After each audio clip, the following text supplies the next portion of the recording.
Bismillahirrahmanirrahim. Wabilhadi Rasulillah. Datang selamat memberikan ilmu yang bohong, sebuah tema yang penting bahkan dianjurkan di dalam agama. Sebagaimana tadi di awal Ardahlan Bapak Samad Syahwala sudah memadai dan saya tidak perlu memberikan pengantar, dia sudah jelas. Kalau kita mau spesifik sampaikan di sini sebagai prolog di dalam diskusi ini adalah zakat profesi. Zakat profesi atau zakat gaji atau zakat penghasilan atau zakat apa lagi disebut? Dulu orang sebutnya zakat gaji. Dulu orang sebutnya zakat profesi. Dulu orang pernah sebut zakat penghasilan. Ya, walaupun penghasilan itu kurang cocok karena zakat penghasilan tidak identik dengan gaji. Penghasilan tidak identik dengan pendapatan profesi, ya kan? Jadi kenapa juga kita sebut penghasilan? Karena memang ada orang menyebutnya begitu untuk mengekalkan istilah zakat penghasilan yang dulu pernah meluas di masyarakat.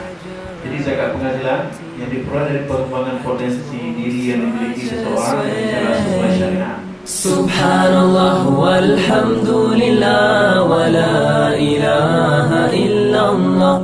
Subhanallah walhamdulillah wa la ilaha illallah. This will strengthen our iman. 2020 baru 21. Nah, itu semua itu sudah selesai. Dalam tempoh 3 tahun sudah selesai. Beri waktu. Kadang-kadang Subhanallah walhamdulillah wa la ilaha illallah. Oh Allah, we repent to you for every bad deeds that we do.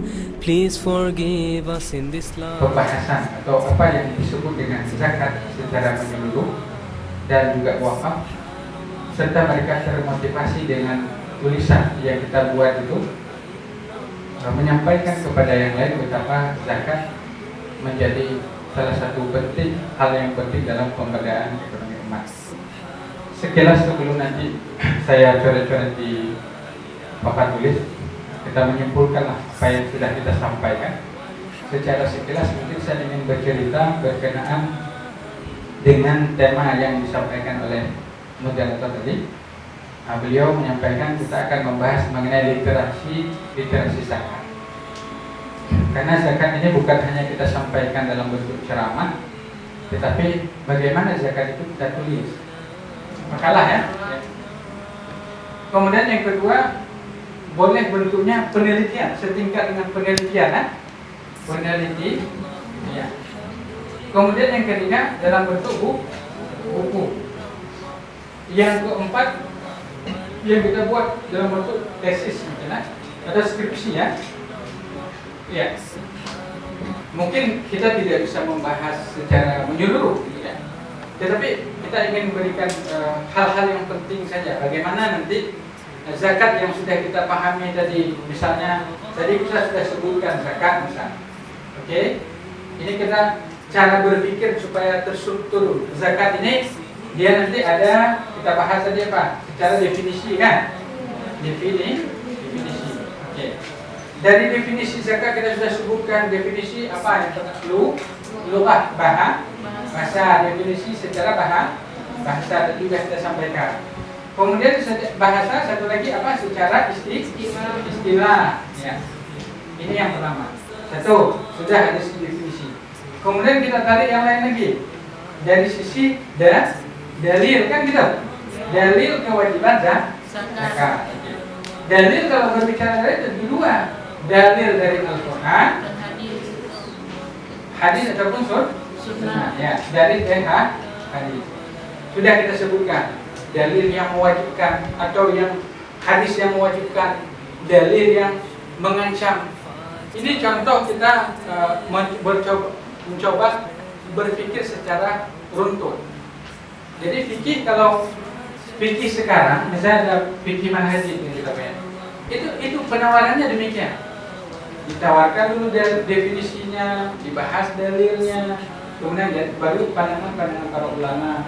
Jadi kita tidak terasa, tadi kita bahas sekitar 50 menit atau 55 menit, yang kita isi kemudian 50 menit berdiskusi, kita sudah membahas item-itemnya secara menyeluruh. Kita tidak terasa, tapi sudah kita bahas itu semua. Nah, ini bahasa lisan. Tapi bahasa lisan ini, kalau kita masih ada, orang masih bisa mendengarkan langsung dari ucapan kita. Alhamdulillah, mungkin ada dokumentasi YouTube kalau sekarang, alhamdulillah. Tapi kalau itu tidak ada lagi, bisa kita tidak menyampaikan langsung, ada bahasa yang lain yang juga kuat sampai bisa masuk ke Facebook, ke Instagram, ke media-media koran. Bahkan ada koran-koran tertentu yang pembacanya sudah banyak, itu sampai lebih sosialisasinya lebih lama lagi, lebih cepat lagi. Bayangkan kalau ada koran dengan pembacanya mungkin sudah ratusan ribu, sebelum jam 9 koran itu keluar, pembaca setianya sudah membaca seluruh akses seluruh Aceh atau seluruh Indonesia. Nah, ini tentu lebih berkenan. Ya. Teman-teman rekan yang dimuliakan oleh Allah Subhanahu wa taala. Jadi ini contoh gambaran berkenaan dengan zakat. Subhanallah walhamdulillah wa la ilaha illallah. Subhanallah walhamdulillah wa la ilaha illallah. Subhanallah walhamdulillah wa la ilaha illallah.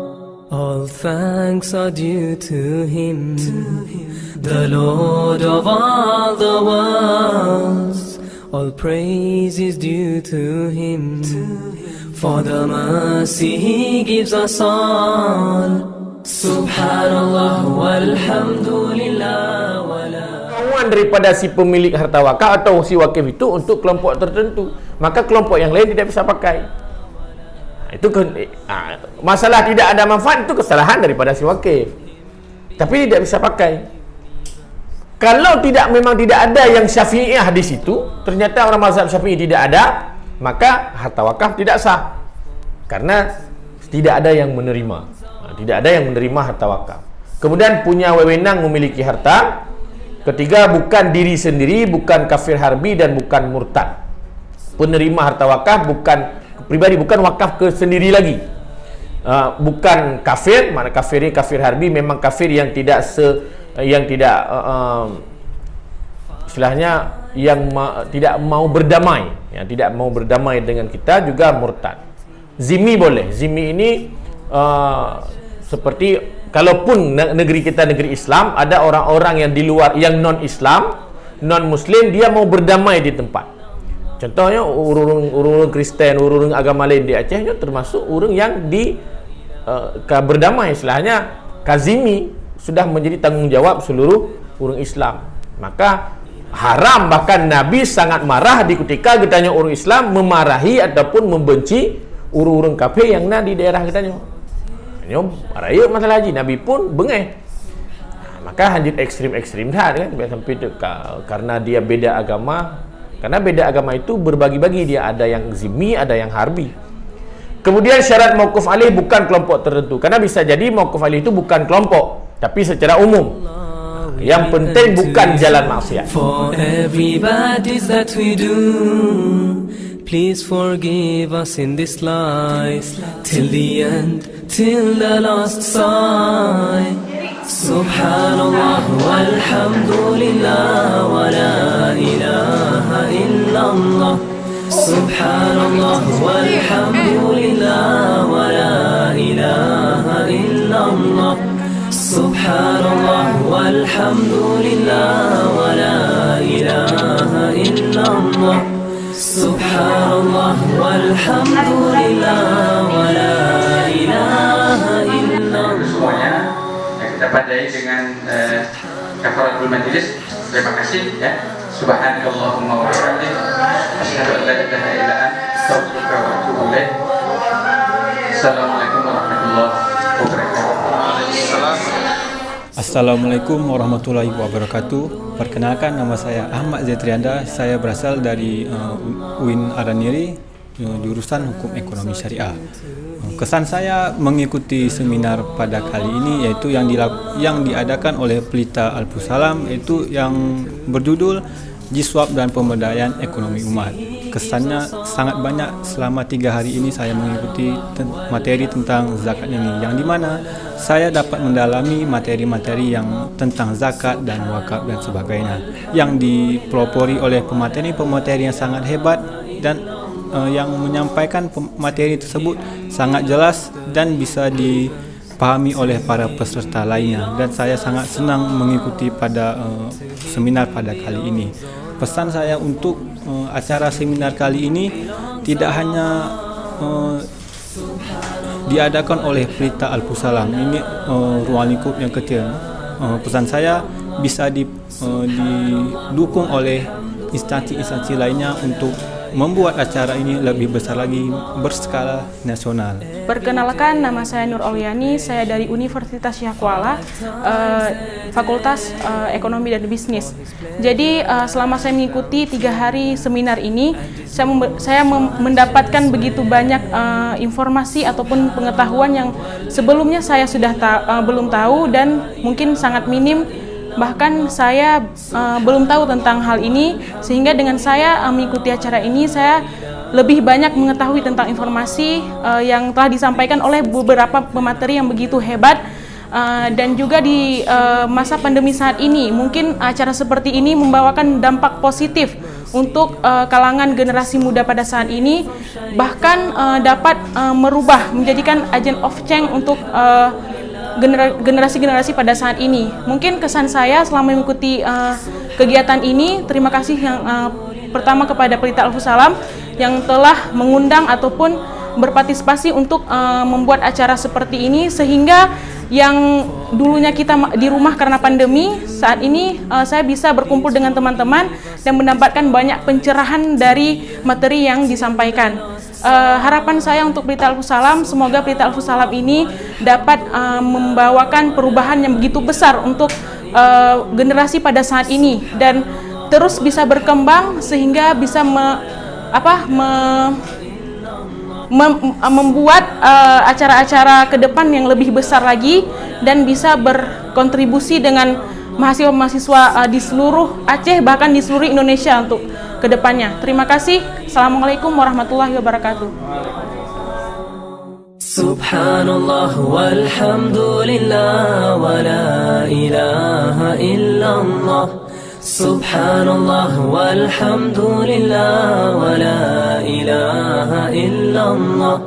Subhanallah walhamdulillah wa la ilaha illallah.